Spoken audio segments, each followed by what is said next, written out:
Good morning friends, আমার একটা নতুন ব্লগে আপনাদের সবাইকে স্বাগত।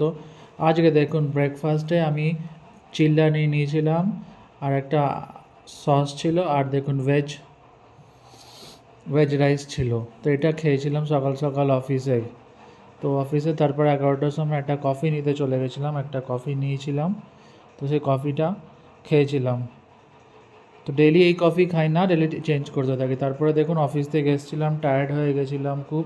তারপরে আস্তে আস্তে আর কি ছিল, আমার বউ বললো যে একটু মাছ নিয়ে আসবে, মাছ অনেক দিন খাইনি। তাই আর তারপরে দেখলাম ঘরেও মাছ ছিল, তারপরে মাছ আনতে গেছিলাম। তার মাছ সব অনেক রকমের মাছ ছিল, চিংড়ি মাছ, পাবদা মাছ, ট্যাংরা মাছ আর মাছ। তো লাস্টে দেখলাম যে একটা বড় দেখে একটা কাতলা মাছই নিলাম, 2 কিলো ওজনের, যাতে এই উইকটা হয়ে যায়। তো এই দেখুন আমার কাতলা মাছ কাটা হচ্ছে। যারা কাতলা মাছ খুব ভালোবাসে তারা এই ব্লগে কমেন্ট করতে পারেন, যাদের ভালো লাগে খেতে কাতলা মাছের মাথা দিয়ে ডাল আরেক দিন হবে। এই কাতলা মাছটা কাটলাম, এই কাতলা মাছটা যেটা কাটা হয়েছিল ওটাই দেখুন আমার ডিনারে আজকে ছিল। কাতলা মাছের কালিয়া, ভাত আর ডাল ছিল।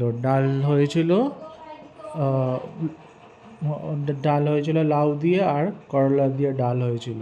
লাউ দিয়ে করলা দিয়ে ডালটা আমার খুব ফেভারিট লাগে, খুবই দারুণ লাগে খেতে এই বৃষ্টি ভেজা মৌসুমে। কেমন লাগছে ব্লগ? Thanks for watching.